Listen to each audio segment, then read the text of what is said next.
Bien. No sé si me oís, si me veis.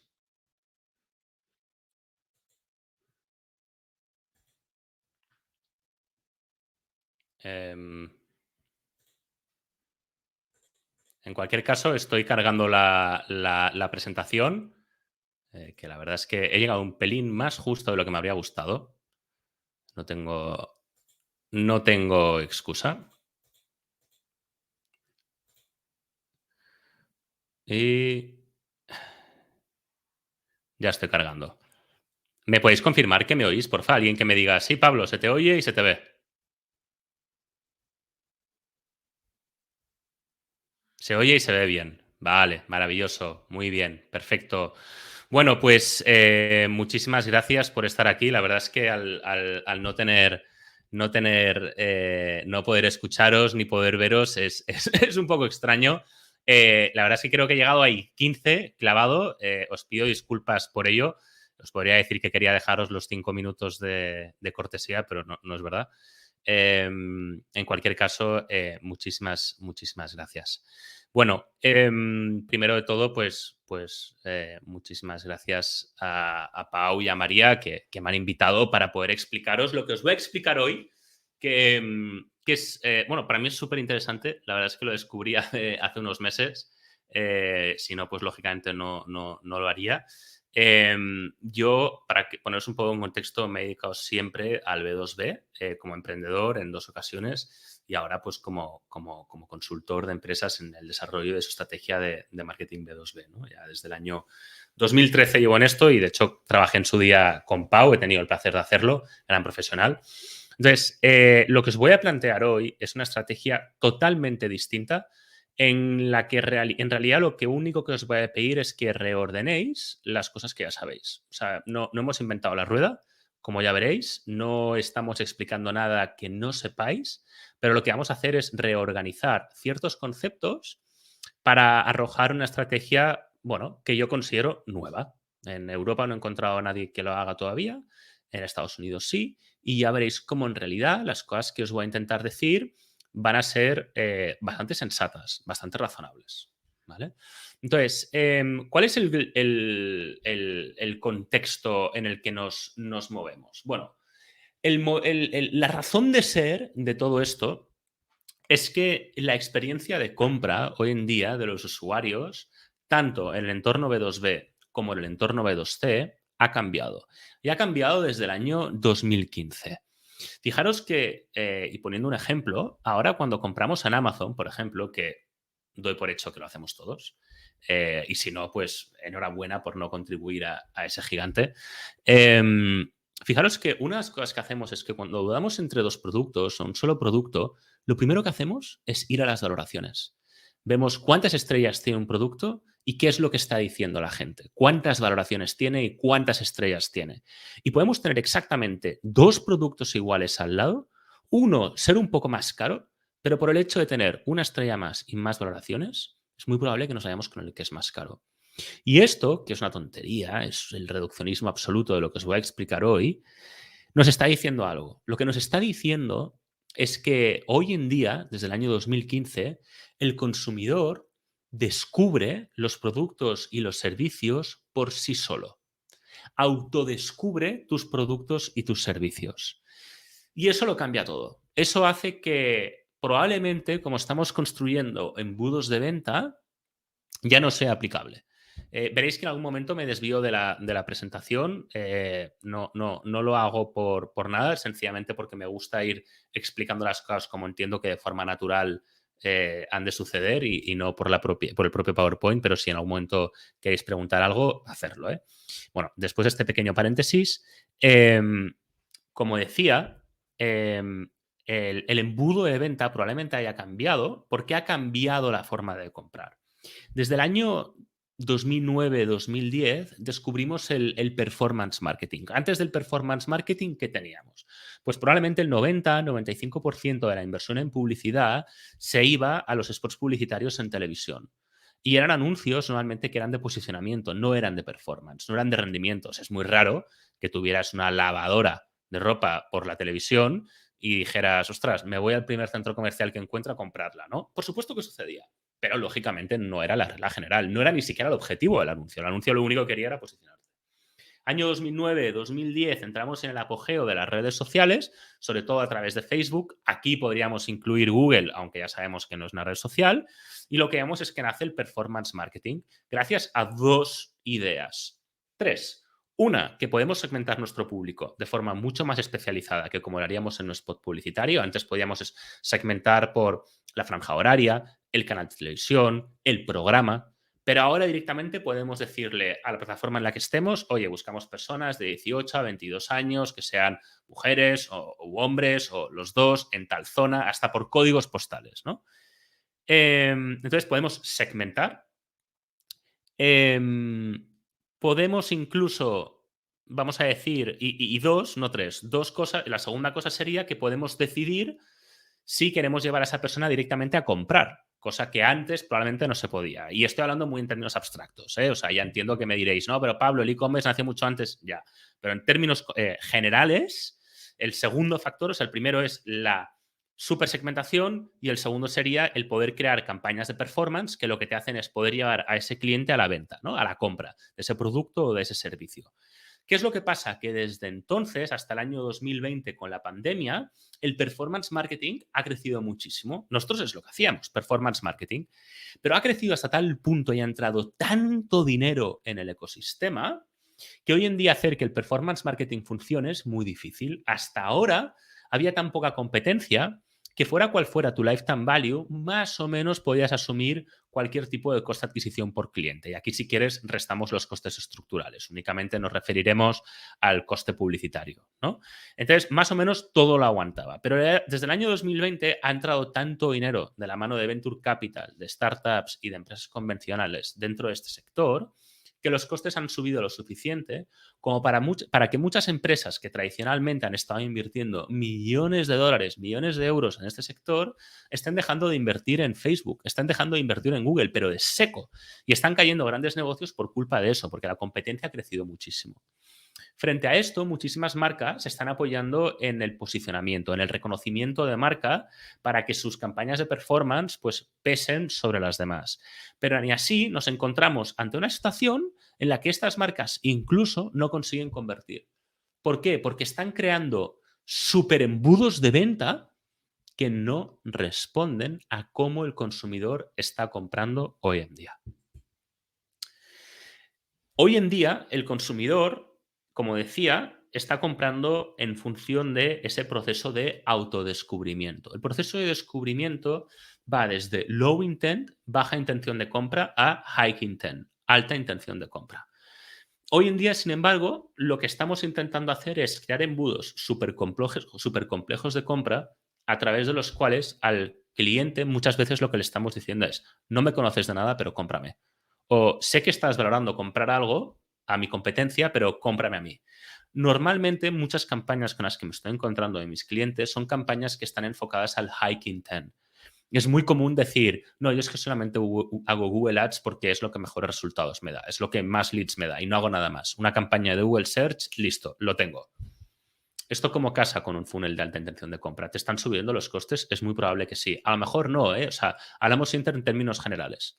El problema es que si no adaptamos cada plataforma y cada estrategia al momento de la decisión de compra que esté nuestro usuario, nos vamos a estar perdiendo algo y muy probablemente a largo plazo esto no funcione. ¿Por qué?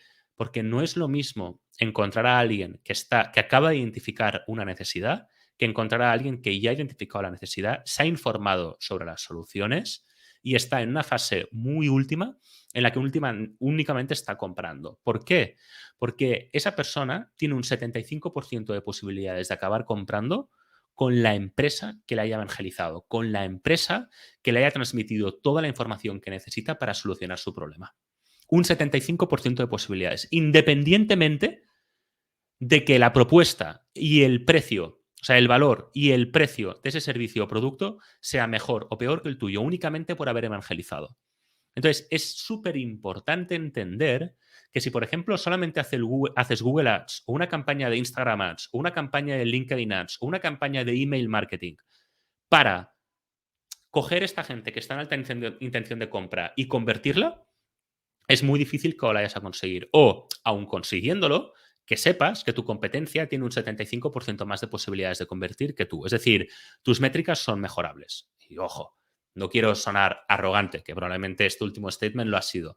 Quiero decir que en muchos casos podría ser así y en cualquier caso, pues se puede abrir una puerta para valorar esto. Porque actualmente, si partimos de la base de que el usuario está autodescubriendo los productos y los servicios, ese autodescubrimiento se va a guiar por alguien que va a estar evangelizando. Y si nosotros no nos ocupamos de esa parte, de ese proceso de autoevangelización, vamos a jugar con muchísima desventaja, un 75% de desventaja con respecto a nuestra competencia. Entonces, es muy importante que entendamos ese proceso de toma de decisión. Yo siempre lo hago desde un punto de vista AIDA, atención, interés, deseo, acción, que me permita a mí estructurar mis campañas de forma que yo pueda, una vez haya identificado a mi audiencia, evangelizarla para que cuando llegue el momento de compra sea conmigo con quien compren. E incluso, fíjate si puede sonar atrevido, no es ninguna barbaridad. De hecho, tengo un cliente con quien lo estoy haciendo con éxito. La parte del high intent no la trabajo con Google Ads. No la trabajo. De verdad. O sea, no la además, porque no podemos, pero no por un tema legal, pero porque es de una industria que Google y Facebook no aceptan. Pero aun y pudiéndolo hacer, y siempre hablamos del B2B, aun y pudiéndolo hacer, no lo hacemos o no lo haríamos porque ese público está tan bien evangelizado, está tan bien nutrido, que cuando toma la decisión de comprar, que ya sabéis que en el entorno B2B ese momento puede ser virtualmente en cualquier momento, puede durar años, ya estoy en su top of mind, ya le he evangelizado. Y ya sé que a lo mejor no tengo ni la mejor propuesta, a lo mejor no tengo el mejor precio, pero sé que hay un 75% de posibilidades de que compren conmigo. Y un 75% de posibilidades, 75% es una ratio con la que me siento muy cómodo. ¿Vale? Lógicamente, siempre que puedas hacer una campaña de Hike Intent, hazla. Es súper importante. Por ejemplo, teníamos un cliente que no tenía una campaña de Hike Intent. Normalmente siempre las llevamos a través de Google Ads. Y además no ponía el precio en su página web. Sé que en muchos negocios B2B poner el precio sencillamente no se puede porque son soluciones a medidas, muy complejas e incluso muy caras, pero entre el eterno debate entre poner el precio y no ponerlo, yo estoy súper a favor de ponerlo por lo que os voy a explicar ahora. Este cliente ni hacía Google Ads, es decir, no trabajaba el Hike Intent, ni ponía el precio en su página web que podía hacerlo. ¿Qué es lo que sucedía? Que nos dimos cuenta de que su tráfico, como está en un proceso de autodescubrimiento del producto y del servicio, ¿qué es lo que hacía? Se iba a internet y ponía dos palabras, el nombre de la empresa y precio. ¿Quién estaba pujando por esas dos palabras? La competencia. La competencia sí ponía el precio y muy probablemente, esto nunca lo sabremos, la competencia se estaba llevando a ese público que tanto había costado conseguir. No, esto es antes de que nosotros entráramos. O sea, aquí la regla del 75% no sé si se aplica. Claro, esto es súper interesante. El ver cómo el high intent es muy importante, pero quizás no siempre. Bueno, sigamos. Aquí entra el dark social, que es probablemente uno de los términos que más te puedan haber llamado la atención, ¿no? A ver, nosotros es muy importante. Nosotros no nos dedicamos al dark social. Para nosotros, el dark social es un arma, es una herramienta, es un instrumento que utilizamos para poder evangelizar. Se dice que el dark social es hasta el 80 o incluso el 90% de todos los contenidos que hay en Internet. La definición que yo le doy al dark social es que es el boca a boca digital. Cualquier conversación que tengas por email, por WhatsApp, en Slack, en un grupo de Slack, en un grupo de LinkedIn, en un grupo de WhatsApp, todo eso pertenece al Internet privado, Internet que no es público. Son conversaciones que están restringidas al público, lógicamente, y todo eso es el dark social. Como os decía, por tanto, mi definición es que es el boca a boca digital. Y haciendo una reflexión que hice durante la pandemia, pensé, claro, a mí una cosa, para mí una puerta que siempre ha estado cerrada, algo que nunca he sabido entender, algo que para muchas empresas, sin embargo, ha sido su santo grial, ha sido su principal motor de crecimiento, ha sido el boca a boca. El famoso boca a boca que muchos marketers, cuando nos preguntan cómo se genera boca a boca, no podemos explicar cómo diseñar una estrategia sistematizada y ya no te voy a decir escalable que permita trabajar el boca a boca. Entonces, de repente pensé, claro, el boca a boca funciona en Internet, funciona en el entorno digital. Bueno, pues el dark social es ese boca a boca. Entonces, ¿cómo podemos crear un boca a boca digital, un dark social, que te permita a ti construir sobre esa base como motor de crecimiento, como motor de generación de demanda para tu negocio? Bueno, pues eso es de lo que vamos a hablar hoy. ¿Por qué es tan importante el dark social? Porque acabamos de ver, y aquí es hasta donde yo quería llegar, que precisamente hoy en día tu cliente te está autodescubriendo, si es que eso tiene algún sentido. Es decir, una vez ha identificado su necesidad, una vez ha encontrado tu solución, lo que va a hacer es ir a mojarse, ir a empaparse de todos los recursos que hayan sobre tu empresa para poder entenderte a ti y a otros. Entonces, si tú puedes utilizar ese dark social, ese boca a boca digital, para que se convierta en una fuente de conocimiento, para que tu cliente te autodescubra, ahí puedes tener una estrategia con cara y ojos que responda a tu estrategia de generación de demanda B2B. Bien, hasta aquí bien, ¿me oís? ¿No llevo el rato que llevemos hablando solo frente a la pantalla de mi ordenador? Que alguien me diga algo por el chat, porfa, decirme, no, Pablo, no estás solo.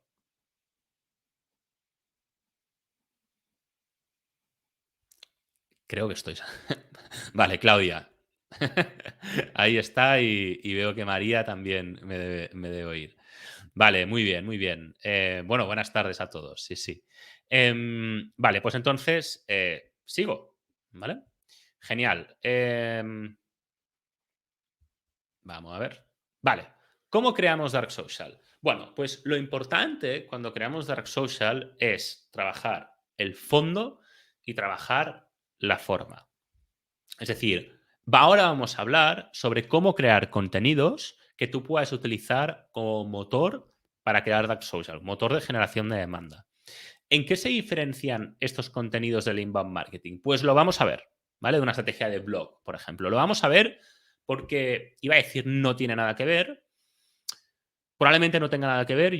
Lo que sí os puedo decir es que cuando he llegado a una empresa y he visto que estaban haciendo inbound, están haciendo SEO con el blog y tal y cual, yo les he dicho, si queréis hacerlo, me parece maravilloso.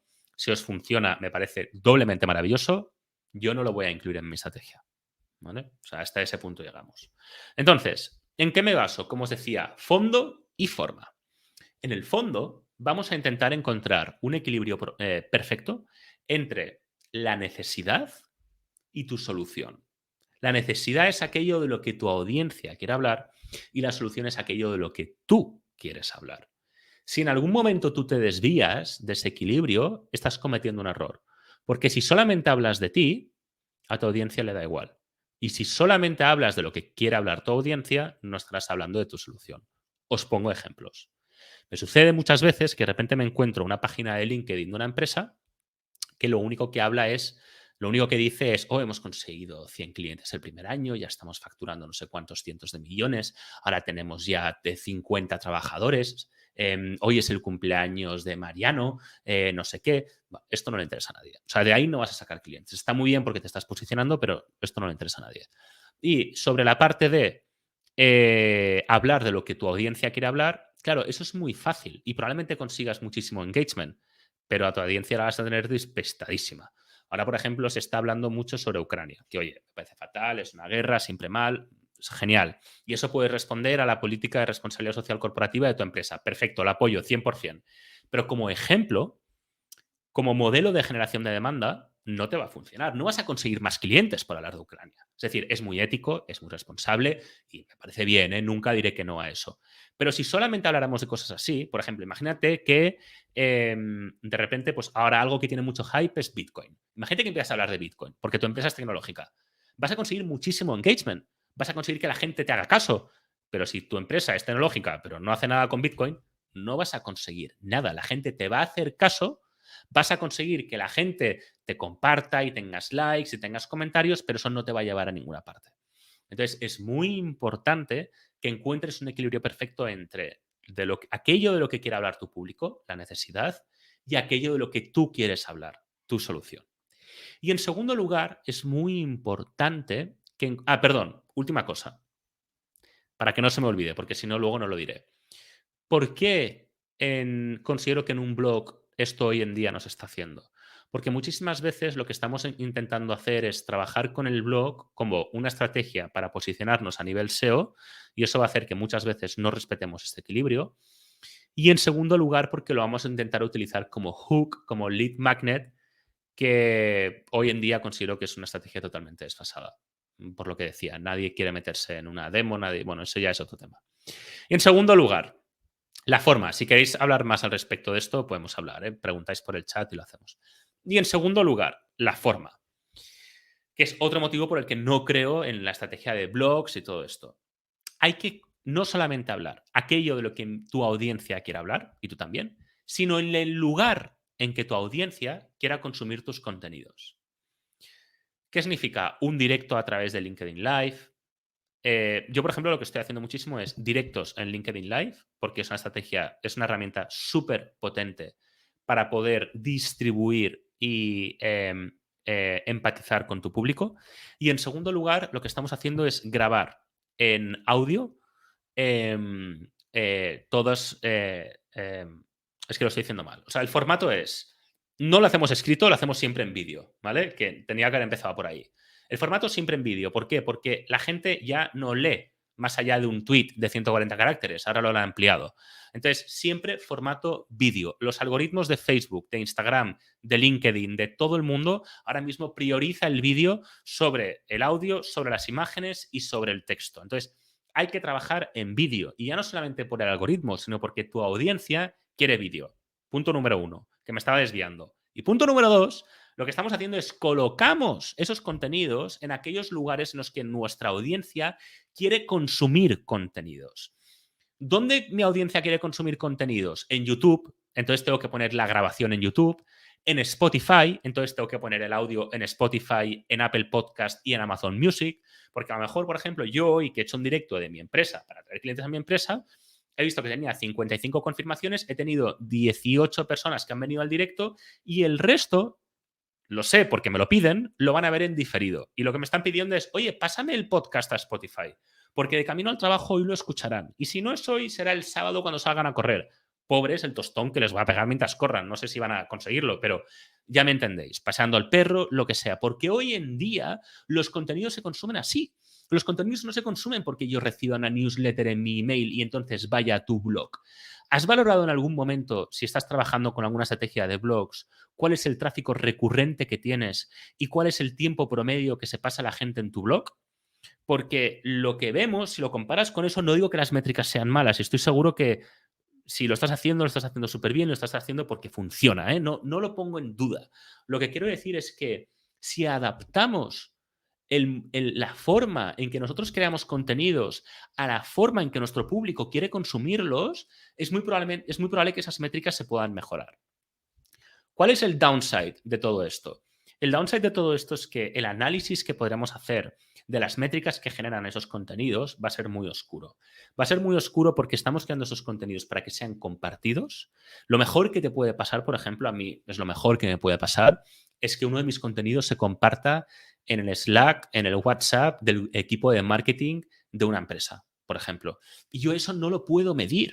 Si tú, por ejemplo, estás aquí hoy y mañana lo hablas con alguien de tu empresa, con otra persona en LinkedIn, todo eso es dark social y no lo puedo medir. Pero es que el Spotify siquiera, o incluso LinkedIn, no me está dando la información sobre quién está consumiendo mi contenido. Si es un directo, sí, pero en diferido no. Y Spotify lo único que me da es el número de reproducciones. Entonces, si intento hacer un análisis cuantitativo sobre los resultados de esta estrategia, va a ser muy difícil. El dark social solamente puede ser analizado a día de hoy, o sea, a lo mejor dentro de un mes estoy diciendo lo contrario, porque esto es un ser vivo que evoluciona todos los días. Pero hoy en día el dark social únicamente lo puedo medir a través de análisis cualitativo. Por ejemplo, si hago directos, que lo estamos haciendo con clientes, una muy buena señal, por ejemplo, es cuando los viewers que tienes, todos los, por ejemplo, nosotros hacemos, bueno, con este cliente martes a las 7, con otros clientes hacemos martes a las 3:30. Bueno, vamos, depende del país, depende de muchísimas cosas, ¿no? Bueno, si tú lo que haces es un directo y todos los días se te conecta más o menos la misma gente o ves que hay gente que es público objetivo, que tú puedes ver, oye, este perfil, vale, marketer, B2B, empresa de más de 10 trabajadores, ese es mi público. Y está viniendo a todas tus sesiones, sin duda hay algo que está resonando en tu público. Si tú ves que tu público te está haciendo preguntas, que está interactuando, sin duda está resonando. Si tú esas preguntas puedes extraer contenidos para crear nuevos contenidos, sin duda tu público te va a estar creando contenidos que puedan ir resonando. Y todo eso va a ser un análisis cualitativo, de forma que si tu CMO, el CEO o quien sea que tengas encima o tú mismo quieres extraer un análisis cuantitativo de todo esto, te vas a pillar los dedos. Va a ser muy difícil poner número a estos, poner números. Porque como puedes ver, es un análisis muy cualitativo. ¿Vale? Entonces, ¿cómo creamos Dark Social? Fondo y forma. ¿Esto qué similitudes tiene como un blog? Bueno, pues ahora lo ves más claro, ¿no? O sea, aquí no estamos trabajando el SEO, ni siquiera lo hacemos escrito porque no creemos que nuestra audiencia quiera consumir ese tipo de contenidos y no lo utilizamos para posicionarnos ni como hook, lo estamos utilizando, esto es lo más importante, como medio para crear un embudo. Vamos a utilizar estos contenidos para crear una historia que funcionen a modo de embudo, desde low intent, baja intención de compra, a high intent, alta intención de compra. Todo esto a través del dark social. Un ejemplo, yo por ejemplo en performance, y hablo mucho de mi empresa porque muchas veces me doy cuenta de que si digo ciertas cosas sobre algún cliente, eso pues puede ser un poco confidencial. En mi empresa, ¿de qué hablo? Pues de Dark Social y generación de demanda. Puedes ir a mi LinkedIn, de hecho llevo poco tiempo haciéndolo porque ya sabes que en casa de herrero cuchara de palo, pero estoy hablando de eso y hago directos y hago cosas que lo que a mí me permiten es crear una historia, ¿vale? Para poco a poco ir evangelizando a mi audiencia. Bien, seguimos. ¿Cómo creamos esa historia? Bueno, en primer lugar tenemos que crear ese contenido que encuentre ese equilibrio perfecto entre de lo que mi audiencia quiere hablar y de lo que yo quiero hablar. Y en segundo lugar, necesito distribuirlo en la forma, perdón, necesito crear ese contenido en la forma en que mi audiencia quiere consumirlo. En segundo lugar, ese contenido tengo que saber distribuirlo. Os he hablado de LinkedIn Live, de Spotify. Bueno, la razón de ser de la distribución va a ser poder siempre distribuir mi contenido allá donde mi audiencia quiere estar. Si mi audiencia es una audiencia B2B, es muy probable que en LinkedIn pueda publicar estos contenidos. El formato de esta distribución va a ser siempre nativo en función de la plataforma. Decía LinkedIn, eso significa que probablemente una publicación al día sea algo bastante interesante. Y esa publicación, normalmente lo que estamos haciendo es publicarla en formato vídeo con texto encima. Y si puedes poner subtítulos, mejor. En TikTok, sin embargo, una publicación al día es muy poco, tienes que hacer 3. Si te vas a YouTube, a lo mejor con una semana tienes suficiente. Y con Instagram no lo voy a decir nada porque no es una plataforma en la que me pueda mover. Porque normalmente la audiencia de mi cliente B2B no suele estar ahí. No descarto que en algún momento haya que hacerlo. Pero hoy en día estamos utilizando Instagram para otras cosas, pero no para distribuir contenidos. Os hablaba también paralelamente de eventos live. No tiene tanto que ver con la distribución, que como decía hay que hacerla de forma nativa, sino como una herramienta de fidelización y de medición precisamente para poder hacer ese análisis cualitativo que me permite al mismo tiempo a mí utilizarlo como fuente de inspiración para generar nuevos contenidos. De forma que el motivo por el que estoy en LinkedIn Live no responde tanto a mis mecanismos de distribución, sino precisamente a una estrategia un poco más global. En cuanto a la fidelización se refiere, uno de los principales retos que nos vamos a encontrar es precisamente conseguir que las personas puedan siempre estar consumiendo nuestros contenidos de forma recurrente, porque una cosa que no hacemos es retargeting sobre audiencias que ya estén dentro de nuestro embudo de consumo de contenidos. Em, no lo hacemos porque en el entorno B2B esos públicos acaban siendo demasiado pequeños y no consideramos que hasta ahora haya sido necesario. Y en último lugar, cuando pasamos a acción, es decir, los modelos que tenemos de fidelización son distintos. Por ejemplo, si estamos en un entorno B2B donde distribuimos contenidos a través de LinkedIn, para mí es mucho más importante que le hagas un follow a la persona que trabaja dentro de la empresa que está distribuyendo los contenidos, porque esa persona la vas a tener en tu feed siempre. Entonces, ¿por qué pagar para que veas un embudo, para que veas unos contenidos que ya te los estoy ofreciendo de forma orgánica? ¿no? Entonces, la fidelización normalmente es muy orgánica. Y en último lugar, en lo que se refiere a la parte de la acción, normalmente trabajaremos, como os decía, con Google Ads. Estamos hablando de un público, por tanto, que está dentro de la alta intención de compra y lo que voy a necesitar es trabajar con palabras clave, que sean de alta intención de compra. Vale, entonces, Victoria pregunta, ¿estás utilizando TikTok para distribuir contenidos B2B? Sí, mira, lo estoy haciendo con un cliente y es difícil de valorar todavía. A ver, perdonad, porque hay ruidos de fondo. Es muy difícil de valorar todavía cómo nos está funcionando TikTok porque el número de... O sea, no conseguimos viralizar. La realidad es esa. Hoy en día las audiencias que nos encontramos en TikTok todavía son muy jóvenes, a pesar de que no por eso sea una buena razón entrar precisamente en el B2B, porque al final las audiencias van a crecer mucho en TikTok y poco a poco se irán iba a decir evangelizando, irán envejeciendo, al igual que han sucedido en el resto de plataformas. Es decir, nadie tiene una bola de cristal, pero es lo que debería suceder. Y por tanto es muy buena oportunidad para ahora posicionarse y estar dentro, ¿no? Lo que nos está pasando a nosotros es que todavía estamos aprendiendo, la verdad, no conseguimos viralizar, a pesar de que sí que estamos consiguiendo leads de baja calidad. Entonces nos queda muchísimo recorrido. El modelo de TikTok es muy distinto. TikTok no acepta superproducciones, quiere que todos los contenidos sean muy artesanales, quiere que todo el mundo pueda ser un creador de contenido. Y desde el punto de vista B2B, adaptarse a eso es difícil porque hace que el discurso sea complicado y cuando tienes un cliente B2B grande, incluso como marketer, como consultor, da miedo hacerlo porque no quieres desposicionar a esa empresa. Y por tanto, encontrar ese equilibrio, la verdad es que es bastante complicado, pero sí creo que se puede hacer. Creo que por ahí hay algún caso de éxito y es algo en lo que sin duda queremos trabajar porque sabemos que se puede hacer. Y si das con el clic, en TikTok es muy fácil viralizar y utilizarlo, sin embargo, no como modelo de distribución de contenidos, sino como modelo de creación de nuevas audiencias que consuman tus contenidos. ¿Mm? Es decir, por ejemplo, si yo lo que estoy haciendo, que lo hacemos con muchísimos públicos, es un podcast donde entrevistamos a líderes del sector, para mí puede tener mucho sentido trocear esa entrevista en microvídeos de 1 minuto para poder hacer 3 publicaciones al día, publicarlas en TikTok, que viralicen y llevar ahí a la audiencia que le interese a que consuma todo el podcast, ¿no? Entonces, nosotros nos encontramos ahí ahora mismo. Respondiendo a la pregunta de Victoria, que me he enrollado un poquito, os pido disculpas. Vale, entonces, ¿cuáles son los 4 pilares para crear una estrategia de Dark Social? Y ahora a lo mejor os respondo a alguna pregunta que podáis tener en el tintero. Bueno, nosotros trabajamos sobre estos 4 pilares. En primer lugar, el equipo. Nuestro equipo, para cada cliente, siempre está compuesto por 4 profesionales distintos. El primero de todo y más importante es la cara visible.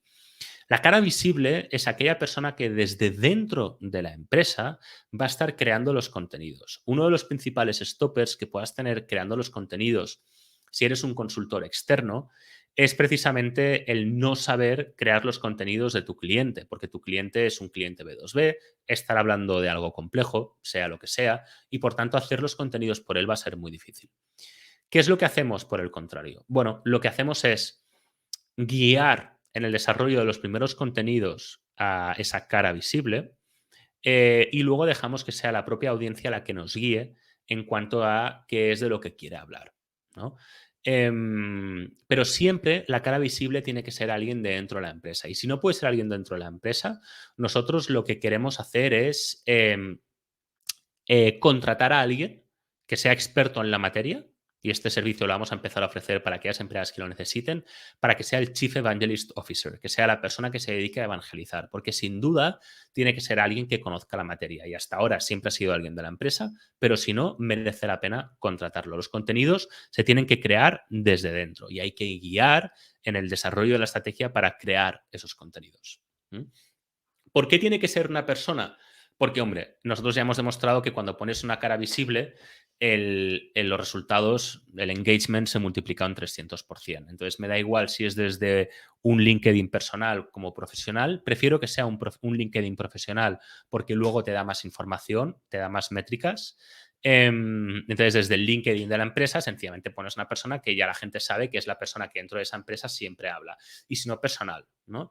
Porque va a conseguir empatizar muchísimo más con nuestra audiencia y que lo que va a conseguir es que en la fase anterior de fidelización podamos fidelizar gratis. O sea, ya ves como aquí crear embudos súper complejos de retargeting y tal y cual no tiene mucho sentido únicamente poniendo una cara visible. ¿Cuánto te cuesta la cara visible al mes? ¿Y cuánto te puedes haber estado gastando al mes en estrategias de retargeting y embudos complejos? Bastante interesante este dato.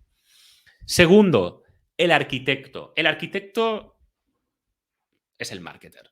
El arquitecto es quien desarrolla toda la estrategia, es quien desarrolla esto de aquí, Dark Social para generar nuevas audiencias y mucho más de lo que vamos a hablar. El editor va a ser la persona que produzca y edita los contenidos. ¿Mm? Es la persona que se encarga del audio, del vídeo, de los cortes, de la careta, de todo. Y el distribuidor va a ser la persona que distribuya en cada plataforma de forma nativa, se habrá apoyado mucho en el editor, los contenidos. Los va a estar distribuyendo tanto de forma orgánica como de forma paid cuando sea necesario. Él va a ser la persona que junto con el arquitecto decida en qué momento se puede empezar a escalar esa distribución. Lo digo porque es muy importante que dentro de toda estrategia entendamos que utilizaremos la distribución orgánica y paid para que compremos nuevas audiencias que consuman nuestros contenidos y luego puedan pasar a acción. Es decir, el inicio de toda esta estrategia pasa por una distribución orgánica y paid de todos estos contenidos que junto con el dark social como gasolina de todo esto hará que nuestras audiencias lleguen a la acción, al momento de compra. ¿Vale? Entonces, equipo, cara visible, arquitecto, editor, distribuidor. Estamos en los 4 pilares de las estrategias de generación de demanda usando de Dark Social. El primero es el equipo y tenemos estas 4 personas que necesitamos. El segundo es tu punto de vista, es encontrar ese equilibrio perfecto entre lo que le importa a tu audiencia y tus objetivos comerciales. Pablo, eres un pesado diciendo esto. Sí, lo sé, pero es que os sorprendería la cantidad de veces que digo esto. Tengo un cliente delante que me está diciendo, yo esto ya lo hago, voy al blog y veo que están celebrando el cumpleaños del CTO. Entonces, es muy importante interiorizar esto y hacer un ejercicio en el que entiendo que esto debe ser la regla que guíe todos los contenidos que produzco, pero sobre todo me guíe para que cuando mi audiencia me dé ideas de contenido, yo me pueda adherir a esto. Súper importante. No hay que crear contenido por crear contenido. Hay que crear contenido para atraer clientes nuevos. Es lo que queremos. O sea, en esto, si estás en una ONG o estás en, no sé, una empresa que quiera crear contenidos porque es un medio de comunicación, me parece una maravilla. Pero si quieres crear clientes, si quieres crear un embudo de generación de demanda B2B, tienes que encontrar este equilibrio perfecto que ahí no te puedo decir nada más porque esto es la salsa secreta de cada casa. Hay que encontrar ese equilibrio y cuando lo encuentras, tienes algo súper interesante. Y ahí es como marketers donde nosotros podemos aportar más. Postproducción y distribución. ¿Qué es lo que digo aquí? Pues que no todo es grabar. Porque lógicamente habrá que adaptar esos contenidos que hayamos producido al formato de cada plataforma. Lo que os decía, ¿qué stopper tengo yo ahora mismo en TikTok? Que no estoy sabiendo encontrar el formato de TikTok.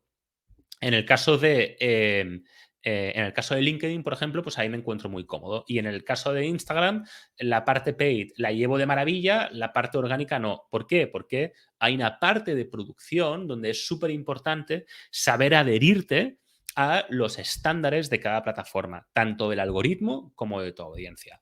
Aquí pongo un ejemplo, ¿no? Normalmente en el tema de YouTube, pues hacemos un vídeo a la semana porque es para lo que nos da el contenido. En el tema de LinkedIn, digo 5, en realidad estamos haciendo 7. TikTok, lo que estamos haciendo ahora mismo son 3 publicaciones al día y sabemos que hay que ir por ahí. O sea, sabemos que eso, por lo menos, es muy probable que lo estemos haciendo bien porque TikTok recompensa la producción en masa. Pero bueno, que no descartamos nada. Y el tema del podcast, bueno, aquí ponemos 3 veces por semana. La verdad es que estamos haciendo una por semana, pero depende mucho de la estrategia que tengas. Yo creo que con una por semana en muchísimas ocasiones, pues ya estás bien, ¿no? Pero lo importante es que esa postproducción y esa distribución la hagas de forma nativa para cada plataforma.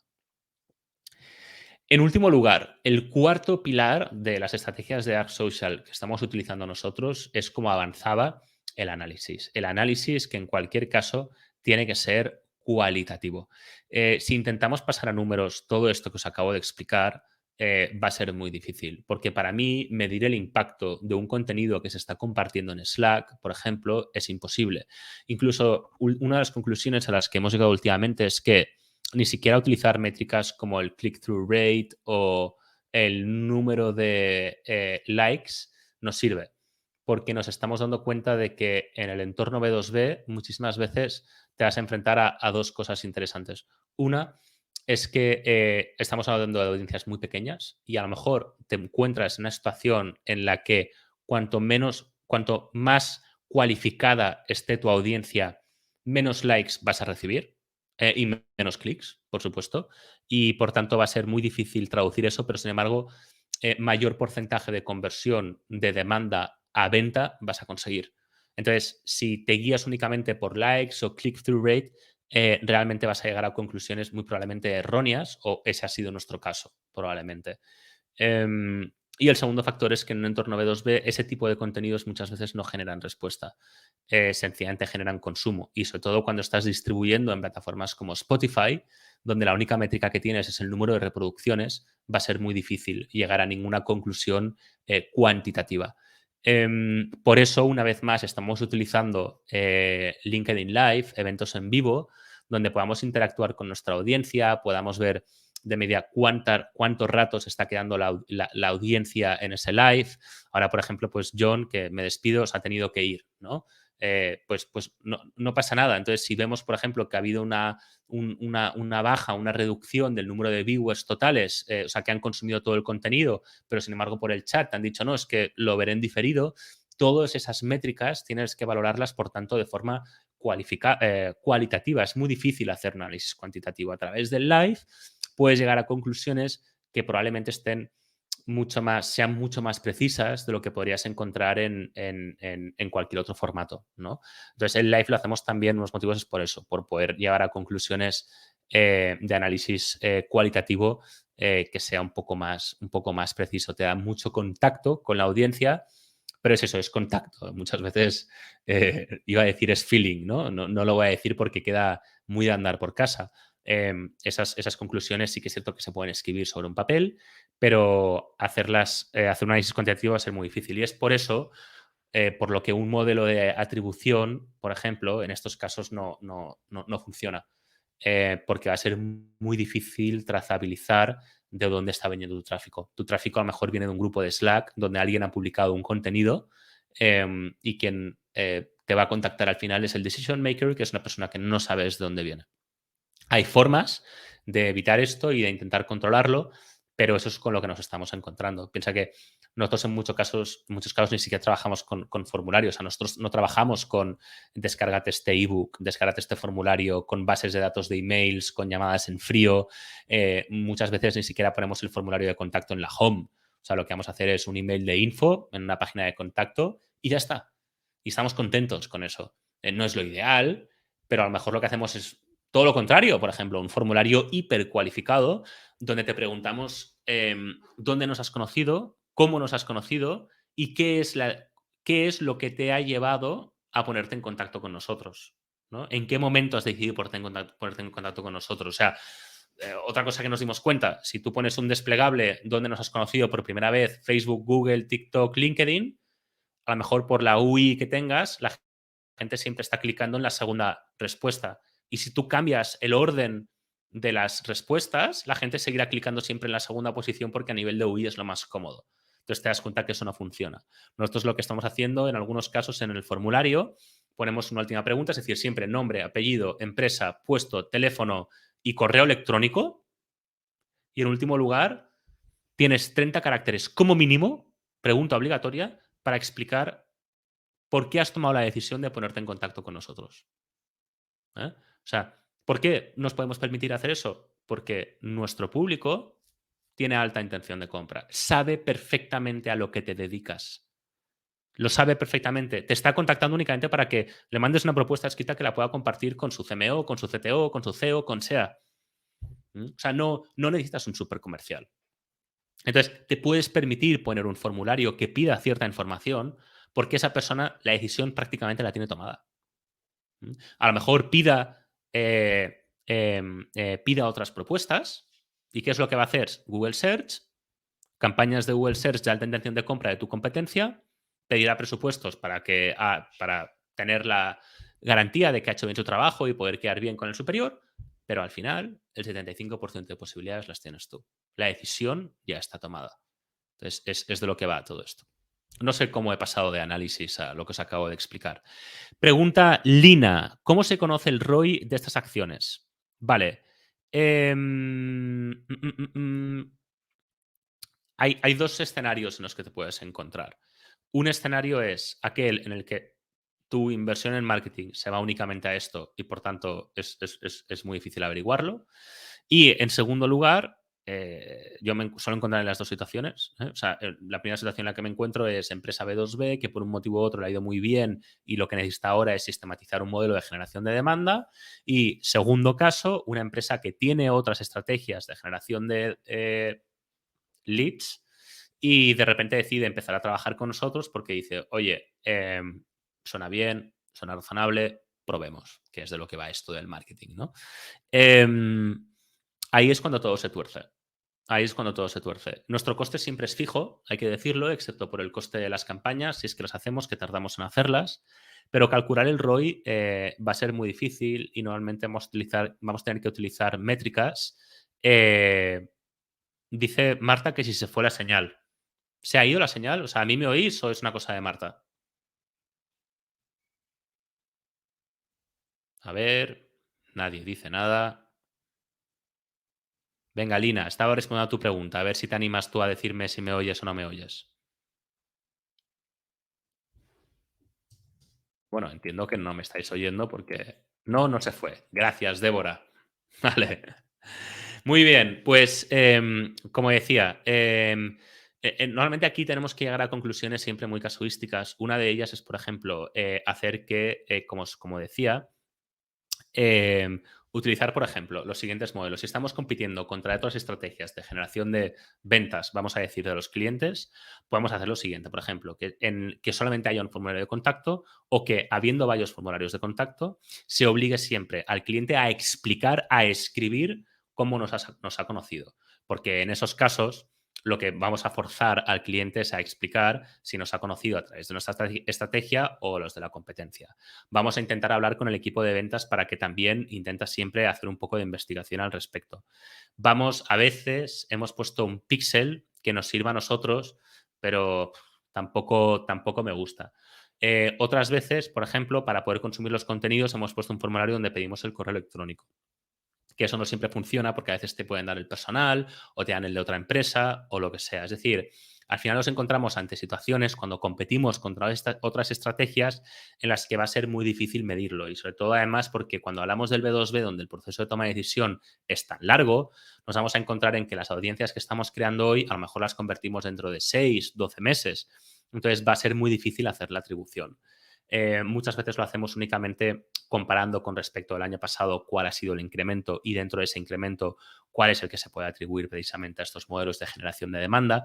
Pero como os digo, cuando competimos con otras estrategias nos encontramos en situaciones donde realmente no se sabe muy bien de dónde vienen los clientes. Lo que sí os puedo decir es que la diferencia suele ser notable y no lo solemos encontrar entre la situación en que el cliente diga, sabemos que nos va mejor, pero no creo que sea por tu culpa. Normalmente hay una parte del análisis cualitativo que te indica perfectamente que esa audiencia viene donde viene y eso te lo dice el equipo comercial porque se encuentran con leads, si podemos llamarlos así, que están mucho más cualificados, que entienden muy bien de lo que va. Te están hablando del podcast, te están hablando de los vídeos, te están hablando de la cara visible. Y eso hace que si el equipo de ventas, únicamente el equipo de ventas está formado, probablemente hacer esa atribución sea muy fácil. En el caso de que no haya equipo de ventas, nosotros, por ejemplo, mi cliente ideal es software B2B. SaaS, B2B, eso es lo ideal, ¿no? Entonces, si no hay equipo de ventas, ahí normalmente el formulario de contacto que esté unificado y siempre permita al usuario explicarlo, puede ser una muy buena solución. Pero ya os digo, normalmente esto sí que suele ser un punto de dolor, sobre todo al CMO que está acostumbrado al análisis cuantitativo, pero suele ser más un problema para el resto de estrategias que para nosotros, porque suele estar muy claro lo que funciona y lo que no. Victoria pregunta, entiendo que así consigues leads súper cualificados. Sí, correcto, es de lo que va esto. Ni siquiera los llamamos leads, los llamamos demanda. Para nosotros un lead es alguien que todavía tienes que convertir, está en algún momento de la intención de compra, pero todavía no tiene incluso alta intención de compra. Nosotros nos olvidamos de las demostraciones de producto. Nosotros vamos directamente a gente que ya sabe lo que va tu producto. Lo ha visto en YouTube, lo ha visto en LinkedIn, lo ha visto en Reddit. Ha podido hablar, ha podido ver valoraciones, ha visto vídeos, imágenes de cómo funciona el producto por dentro.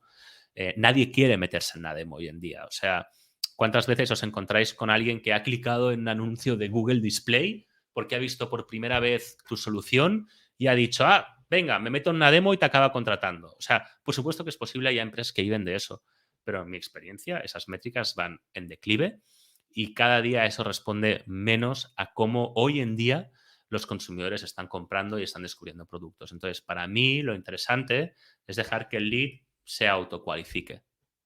Y que cuando llame a tu puerta sea porque es high intent, o sea, alta intención de compra. Mucho menos inversión en equipo comercial, más inversión en evangelización, en crear un funnel de generación de demanda. Muchos menos leads, pero mucho más cualificados. Y los resultados son mucho mejores. O sea que sí, Victoria, leads súper cualificados. O sea, para que os hagáis a la idea, yo mismo que he empezado a aplicar esta misma estrategia porque no lo estaba haciendo, lo cual era, pues imaginaros, ¿no? Dices, no, yo es que hago generación de demanda y tú en tu empresa lo haces, no. Y no lo estaba haciendo porque yo vivía del boca a boca real. Pues yo que llevo un mes o dos, yo hablo con muy pocos clientes potenciales al mes, muy pocos. Pero es que con el que hablo viene directamente, o sea, ya sé que va a ser cliente. O sea, tengo una ratio de conversión del 50%, muy buena. En la última empresa en la que trabajé, B2B, el ratio de conversión era por cada 100 leads habían una o dos ventas. Con el coste que tiene cada lead. ¿Ok? Yo ahora mismo estoy dando una conversión del 50%. Eso sí, muchísimos menos leads. Entonces tú puedes decir, ya, bueno, Pablo, pero al final el resultado es una venta, ¿no? Sí, pero es que el coste comercial me lo ahorro. No tengo ese coste comercial. Y encima, ellos trabajaban sobre un embudo con un montón de campañas de retargeting. Por todas partes habían embudos y has visto esto y entonces te impacto con esto y con lo otro. Y dices, no, no, no, no, no. Compra audiencias. Fideliza las audiencias y trabaja la acción. Ya está. Siempre es más fácil decirlo que hacerlo, ¿eh? Pero la esencia es esto.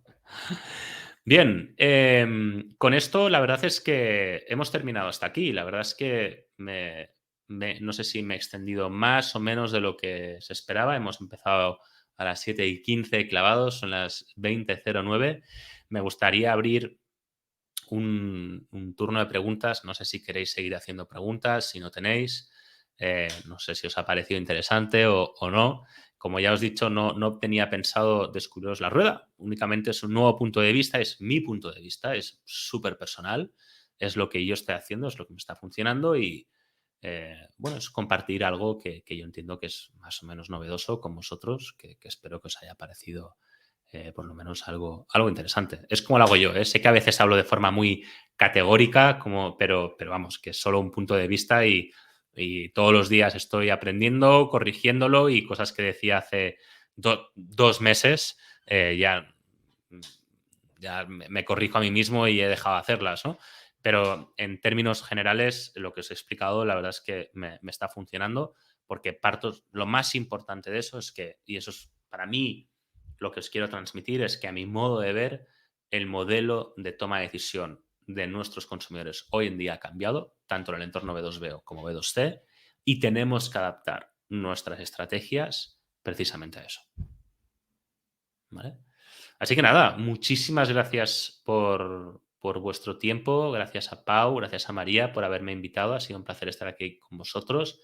Las preguntas han sido súper interesantes y aquí va todo. Si me queréis seguir, mi LinkedIn es linkedin.com/in/Ruiz Ferrer. Aquí lo tenéis.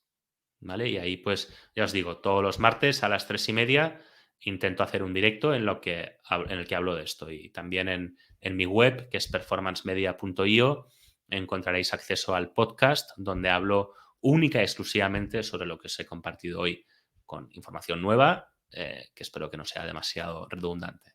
Nada, nos vemos en LinkedIn, ojalá también en Spotify, y aquí tenéis toda mi información de contacto. De nuevo, muchísimas gracias y que tengáis muy buena semana. Gracias. No sé si ahora tengo que salir o qué hago, la verdad.